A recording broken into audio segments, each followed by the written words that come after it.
बिस्मिल्लाहिर्रहमानिर्रहीम।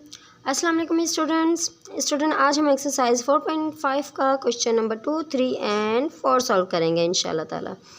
तो जी question number 2 को हम पहले अच्छे तरीके से पढ़ लेते हैं। A shopkeeper purchased 160 chairs at the rate of 900 पर chair. He sold 60 chairs at the rate of ₹1000 per chair and remaining chairs at the rate of 960 per chair. Find the profit or loss percentage. एक दुकानदार ने 160 कुर्सियाँ 900 रुपये फ़ी कुर्सी के हिसाब से ख़रीदी। ठीक है, उसने 60 कुर्सियाँ तो 1000 रुपये में बेच दी हैं। ठीक है, और बाकी की जो 960 कुर्सियाँ बाकी की जो कुर्सियाँ हैं वो 960 रुपये के हिसाब से बेची हैं। ठीक है, अब हमने फाइंड करना है उसका नफ़ा या नुकसान, वो हमने मालूम करना है। तो जी हम पहले इसका डेटा बनाएंगे। तो जी हमने इसका डेटा बना लिया है। डेटा कैसे बना है? परचेज चेयर जो है उसने कुर्सियाँ ख़रीदी हैं वो 160 है। फ़ी कुर्सी के हिसाब से कितनी कीमत है? 900 रुपये। ठीक है, 60 सोल्ड चेयर हैं वो है 1000 रुपीज़ में। ठीक है, 60 कुर्सियाँ उसने बेची 1000 रुपये में, और जो बाकी की कुर्सियाँ हैं वो फ़ी कुर्सी 960 रुपये के हिसाब से बेची। ठीक है, तो हमने इसका क्या डेटा बना लिया। फाइंड क्या करना है? प्रॉफिट और लॉस फाइंड करना है जी। अब हम सॉल्व करेंगे। तो सॉल्व करने के लिए हमने क्या करना है कि जो 160 चेयर है कितने में ख़रीदी? एक कुर्सी 900 में ख़रीदी। तो हम क्या करेंगे? 160 को 900 से मल्टीप्लाई करेंगे। ठीक है जी, फिर क्या हो जाएगा? वो इसकी कॉस्ट प्राइस हो जाएगी। कैसे लिखेंगे? 160 चेयर्स कितने में, उसको कैसे मालूम करेंगे? 160 को मल्टीप्लाई करेंगे 900 से, तो हमारे पास आंसर आ जाएगा 144,000। ये क्या है? इसकी कॉस्ट प्राइस है चेयर्स की, जो आदमी ने जो ख़रीदा है। कितने में ख़रीदा है? 1,44,000 में। ठीक है जी, अब हमने क्या करना है? जो सोल्ड 60 चेयर्स है वो लिखना है। 60 चेयर्स उसने बेच दी हैं कितने में बेची? 1000 में। तो हमने 1000 से उसको ज़रब दे देना है। ठीक है जी, जब हमने इनको आपस में मल्टीप्लाई किया तो हमारे पास आंसर आया 60,000। ठीक है जी, ये क्या है? जो 60 चेयर्स बेची हैं उनकी प्राइस है। ठीक है, अब जो रिमेनिंग चेयर है वो कितनी है? रिमेनिंग चेयर कैसे? यानी कि 160 चेयर्स थी, 160 में से 60 सोल्व कर दी हैं। अब जो बची हैं वो 100 है। तो कितनी चेयर हैं? वो 100 है। वो पर चेयर कितने के हिसाब से बेची है? वो 960 के हिसाब से बेची है। तो हम क्या करेंगे? उसको मल्टीप्लाई करेंगे 960 से। ठीक है जी, जब हमने इसको आपस में मल्टीप्लाई किया तो हमारे पास आंसर आया 96,000। ठीक है, ये किन की प्राइस है? कॉस्ट प्राइस जो रिमेनिंग चेयर है। ठीक, चेयर्स हैं। अब हमने क्या करना है? इन दोनों को हमने प्लस करना है आपस में, क्योंकि कुछ 60 कुर्सियाँ इतनी कीमत में बेची हैं और बाकी की जो 100 कुर्सियाँ हैं वो इतनी कीमत में बेची हैं। ठीक है, तो स्टूडेंट जब हमने इन दोनों को आपस में प्लस किया तो हमारे पास आंसर आया 1,56,000। ठीक है, ये क्या है? ये है कॉस्ट प्राइस जो हमने फाइंड की है। क्यों? क्योंकि जब भी हम प्रॉफिट परसेंट मालूम करेंगे तो उसके लिए हमें सबसे पहले प्रॉफिट फाइंड करना है और उसके बाद हमने उसकी प्रॉफिट परसेंट फाइंड करना है। तो उसके लिए हमारे पास कॉस्ट प्राइस भी होना ज़रूरी है, जो दिया था हमने उसका हिसाब लगाया, तो ये हमारे पास कॉस्ट प्राइस आ गई। अब हम क्या करेंगे? फार्मूला पुट करेंगे प्रॉफिट फाइंड करने का। Profit is equal to sale price minus cost price. ठीक है जी, तो हमने लिखा सेल प्राइस क्या थी हमारे पास? सॉरी स्टूडेंट्स, ये है हमारी सेल प्राइस और ये है कॉस्ट प्राइस। तो हम क्या करेंगे? सेल प्राइस लिखेंगे 156,000, फिर माइनस करेंगे कॉस्ट प्राइस को जो है हमारे पास 144,000। तो जब हमने इनको आपस में माइनस कर दिया तो हमारे पास आंसर आया 12,000 रुपीज़। ठीक है, ये क्या है, ये हमारा प्रॉफिट है। अब हमने क्या फाइंड करना है, हमने प्रॉफिट परसेंट फाइंड करना है। तो हम प्रॉफिट परसेंट का फार्मूला लिखेंगे, profit percent is equal to profit upon cost price multiply by 100। तो प्रॉफिट क्या है हमारे पास, ये रहा 12,000। कॉस्ट प्राइस क्या है हमारे पास 1,44,000 और मल्टीप्लाई कर देना है इसको 100 से। ठीक है, जब हमने इसको मल्टीप्लाई किया, डिवाइड करके मल्टीप्लाई किया, इस पूरे को कैलकुलेटर से सॉल्व कर लिया, तो हमारे पास आंसर आया है 8.33%। ठीक है जी, ये है इसका आंसर। ये क्या है, प्रॉफिट परसेंट। ठीक है जी, अब हम इसका अगला सवाल सॉल्व करते हैं, question number 3।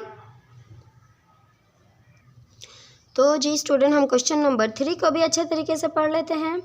Jalil purchased 4 old cars for Rs 9 million. He sold these cars for different price. ठीक है, प्राइस हमारे सामने दी गई है। कैलकुलेट द प्रॉफिट और लॉस परसेंटेज ऑफ जलील।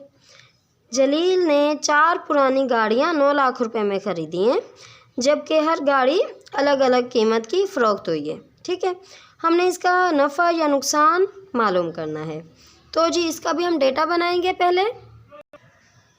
तो स्टूडेंट्स, हमने इसका डेटा बना लिया है। जलील परचेज्ड ओल्ड कार्स, कितनी गाड़ियाँ खरीदी थी 4। कॉस्ट प्राइस ऑफ कार्स कितनी थी 9 million. Selling price of cars, जो हर कार अलग अलग प्राइस में बेची है उनकी प्राइस यहाँ पे लिखी हुई है। ठीक है जी, अब हमने प्रॉफिट और लॉस फाइंड करना है। तो हमने सॉल्यूशन करते हुए हमने क्या करना है, सेल प्राइस फाइंड करनी है, जो कि अलग अलग गाड़ी की प्राइस थी, उन सबको हमने प्लस कर लिया। जब हमने इनको आपस में प्लस किया तो हमारे पास आंसर आया 9940। ठीक है जी, ये क्या है हमारे पास, सेल प्राइस। अब हमने क्या करना है, प्रॉफिट फाइंड करना है। तो हमने प्रॉफिट का फार्मूला लिखा, cell price minus cost price. ठीक है जी, सेल प्राइस हमारे पास है 99, ये रही, और कॉस्ट प्राइस है हमारे पास 9 मिलियन। ये 9 मिलियन 9,000 है और 90,000 है, और ये क्या है 9 मिलियन है। ठीक है जी, जब हमने इसको माइनस किया तो हमारे पास आंसर आया 90,000। ठीक है, 90,000 आया। इसको माइनस करने के बाद अब हम इसका प्रॉफिट परसेंट फाइंड करेंगे। ठीक है स्टूडेंट, क्योंकि सवाल में हमसे पूछा था हमने प्रॉफिट या लॉस का परसेंट फाइंड करना है। ठीक है जी, तो मेन आंसर होगा हमारा क्या, जो हम प्रॉफिट परसेंट फाइंड करेंगे। उसके लिए हमें मालूम होना चाहिए कि सेल प्राइस क्या है, कॉस्ट प्राइस क्या है और प्रॉफिट क्या है। सेल प्राइस नहीं, sorry, cost price. Profit percent का फार्मूला क्या है, profit upon cost price multiply by 100। तो जब हम इनकी वैल्यूज़ को पुट करेंगे तो हमारे पास आंसर आएगा, पहले हम वैल्यू को पुट करते हैं। प्रॉफिट है हमारे पास 90,000, कॉस्ट प्राइस है हमारे पास 9 मिलियन। ठीक है, मल्टीप्लाई बाय 100। तो जब हमने इसको आपस में मल्टीप्लाई किया तो हमारे पास क्या आंसर आया है, हमारे पास आंसर आया है 10%। ठीक है जी स्टूडेंट, ये है हमारा आंसर। अब हम क्वेश्चन नंबर 4 सॉल्व करेंगे। अच्छा जी, तो क्वेश्चन नंबर 4 को भी हम अच्छे तरीके से पढ़ लेते हैं। Khalil bought a carton of 250 eggs for Rs 2200.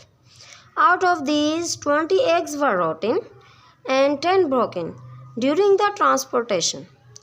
He sold the remaining eggs for 11 each, Rs 11 each. Find the profit or loss percentage. Khalil ने 250 अंडे खरीदे। ठीक है, कितने रुपए में, 2200 रुपये में, और जिनमें से 20 अंडे जो थे वो ख़राब निकले और 10 टूट गए। यानी कि उसको लाते वक्त 10 अंडे टूट गए और 20 अंडे जो थे वो ख़राब निकले। तो क्या उसने बाकी के जो अंडे हैं वो 11 रुपये में बेचे। फ़ी अंडा जो है 11 रुपये में बेचा है। अब हमने उसका मुनाफा या नुकसान, नफ़ा या नुकसान मालूम करना है। ठीक है जी, हम इसका भी डेटा बना लेते हैं। तो स्टूडेंट्स, हमने इसका डेटा बना लिया है। कार्टन ऑफ एग्स यानी कि कितने अंडे थे कार्टन में, 2200 अंडे, हाँ 2200 अंडे थे। रोटन एग्स कितने थे, 20। ब्रोकन एग्स कितने थे, 10। रिमेनिंग एग्स जो बेचे उसने हर अंडा 11 रुपये में, ये भी हमने लिख लिया। फाइंड प्रॉफिट और लॉस। ठीक है जी, सॉल्यूशन अब हमने करना है। Carton of eggs 250 is equal to कितने के बेचे हैं वो, 2200 के। ठीक है, ये क्या है, इसकी कॉस्ट प्राइस है, हमने ब्रैकेट में लिख दिया है। अब रिमेनिंग एग्स कैसे हम फाइंड करेंगे, जो टोटल एग्स थे उसके साथ माइनस करेंगे जो रोटन एग थे और ब्रोकन एग थे। रोटन और ब्रोकन एग को प्लस किया तो हमारे पास 30 आया, तो हमने 250 में से 30 को माइनस किया तो हमारे पास 220 एग्स आ गए, यानी कि बाकी के कितने अंडे बच गए, 220 अंडे बच गए। ठीक है, अब जो बाकी के अंडे बचे हैं वो फ़ी अंडा कितने के हिसाब से बेचे हैं, उसने 11 रुपये के हिसाब से बेचे हैं, ये हमने लिख लिया। फिर 220 एग्स हैं, उस कैसे 220 जो एग हैं वो कितने का एक अंडा बेचा है, 11 का, तो हमने उसके साथ मल्टीप्लाई कर देना है। हमारे पास जो आंसर आया है 2420 क्या है, ये इसकी सेल प्राइस है। ठीक है, अब हम इसका प्रॉफिट फाइंड करेंगे। Profit is equal to sale price minus cost price. ठीक है जी, तो सेल प्राइस हमारे पास क्या है, 2420 माइनस कॉस्ट प्राइस जो है हमारे पास 2200। ठीक है जी, जब हमने इसके साथ माइनस कर दिया तो हमारे पास आंसर आएगा 220 RS। ठीक है जी, अब हमने क्या करना है, प्रॉफिट परसेंट फाइंड करना है, तो प्रॉफिट परसेंट लिखा is equal to profit upon cost price multiply by 100। जब हमने इसकी वैल्यूज़ को पुट किया तो 1 मिनट, ये लिखा कॉस्ट प्राइस जो है हमारे पास वो है 2200 मल्टीप्लाई बाय 100। तो जी अब हमने इसको सॉल्व करना है, तो हमारे पास आंसर आएगा 10%। तो जी ये है इसका आंसर। तो स्टूडेंट्स, अगर हमारी वीडियो आपके लिए हेल्पफुल हैं तो इसको ज़रूर लाइक करें हमारे वीडियो को, और हमारे चैनल को भी सब्सक्राइब करें। ठीक है जी, अपना बहुत सारा ख्याल रखना, फिर मिलेंगे अगली वीडियो में। अल्लाह हाफिज़।